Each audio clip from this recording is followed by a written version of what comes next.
એકદમ ગંદુ ગાર્ડન હોય તો આરોગ્ય સુધારવાની બદલે અહીંયા અમારે બગાડવા આવવું પડે. રાજકોટ સિટી ન્યૂઝની ટીમ સિટી ન્યૂઝના વિશેષ કાર્યક્રમ રૂબરૂ સાથે આવી પહોંચી છે વોર્ડ નંબર 2 માં. સારી વ્યવસ્થા હોવી જોઈએ. એનાથી એરપોર્ટ રોડ ઉપર બહુ જ પાણી ભરાવાની સમસ્યા છે. પછી સ્કૂટર લઈને જતો હોય એટલે આપણને નવડાવી દે સાથે. થોડા દુઃખ સાથે એવું કહું કે વ્યક્તિગત રીતે અમારી પાસે આવી શકતા નથી.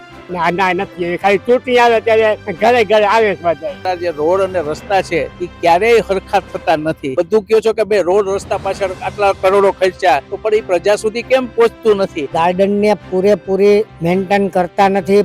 ઝૂંપડા વાસીઓએ 1 ઇંચનો પાઇપ નળ લઈ લીધો છે અને ત્યાં પુષ્કળ પાણી આવે છે અને અમારે ઓછું આવે.